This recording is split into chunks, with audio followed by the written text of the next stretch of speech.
Qur'anın Bəqərə surəsində buyurulur: Allahı necə inkar edirsiniz ki, siz ölü idiniz, o sizi diriltdi. Sonra sizi öldürəcək, sonra yenə dirildəcək və daha sonra ona tərəf qaytarılacaqsınız. Bəzi insanlar bu ayədəki 2 ölüm və 2 dirilməni oxuyub elə zənn edirlər ki, söhbət dünyaya dəfələrlə gəlib getməkdən gedir. Lakin Əllamə Təbətəbai Əl-Mizan əsərində bu ayənin daxili mexanizmini və insanın varlıq mərhələlərini açaraq reinkarnasiyanı tamamilə rədd edir. Siz ölü idiniz. Bu sizin dünyaya gəlməmişdən əvvəlki halınızdır. Yəni bədəniniz torpaq zərrələri və cansız maddələr idi. Ruhunuz hələ bu maddi aləmdə bədənlə birləşməmişdi. O sizi diriltdi. Bu sizin indiki dünya həyatınızdır. Allah o cansız maddəyə ruh üfürdü və siz şuurlu bir varlıq olaraq dünyaya gəldiniz. Sonra sizi öldürəcək. Bu dünyadan köçmək, yəni hamımızın dadacağı fiziki ölümdür. Sonra yenə dirildəcək. Reinkarnasiya deyir ki, bu dirilmə yenidən dünyaya başqa bədəndə gəlməkdir. Ayətullah Cavad Amili qeyd edirdi ki, ruh bədən vasitəsilə elə bir təkamül keçir ki, o artıq dünyanın dar qəlbinə sığmır. Yetkinləşmiş bir ruhun yenidən dünyaya uşaq bədənində qayıtması,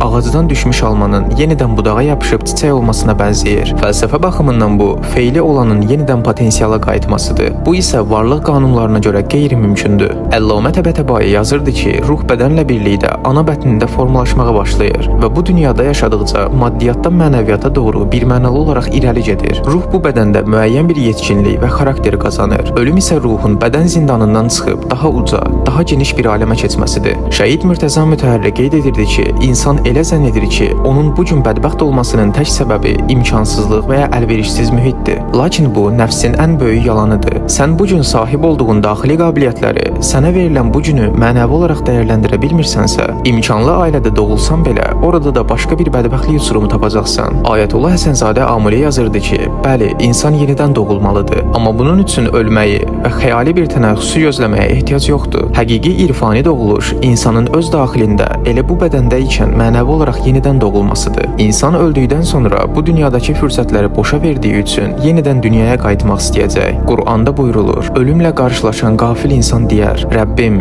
məni geri qaytarır ki, boşa verdiyim ömürdə yaxşı işlər görüm. Cavabında isə belə deyilər: Xeyr, bu onun sadəcə dediyi bir sözdür. Biz bu dünyaya gələrkən bura sanki rahatlıq və hər istədiyimizin anında gerçəkləşəcəyi bir cənnət kimi baxırıq. Nəfsimiz hər şeyin ən mükəmməlini tələb edir. Əllamə Təbətəbai Əl-Mizan təfsirində qeyd edirdi ki, maddi aləmdə mütləq xoşbəxtlik axtarmaq puçdur. Çünki dünya sönən kölgədir, əbədi deyil. İnsan gözləntisini kölgəyə bağladıqda ruhan sarsılır. Ayətullah Həsənzadə Amili yazırdı ki, sən özünü kiçik bir cism zənn edirsən. Halbuki ən böyük aləm sənin daxilində gizlənib. İman dediyimiz anlayış hər şəraitdə Allaha güvənməkdir. Əgər sənin imanın sadəcə çətin anın sığınacağıdırsa, sən hədəfə çatmayanda Allaha üsyan edəcəksən. Daxilində isə mən axı dua edirdim, niyə olmadı deyə gizli bir düşmənçilik yaranacaq. Əllamə Təbətəbai buyururdu ki, arif olan kəs bilir ki, bəzən Allahın sənə vermədiyi şey əslində səni qorumaq üçün etdiyi ən böyük mərhəmətdir.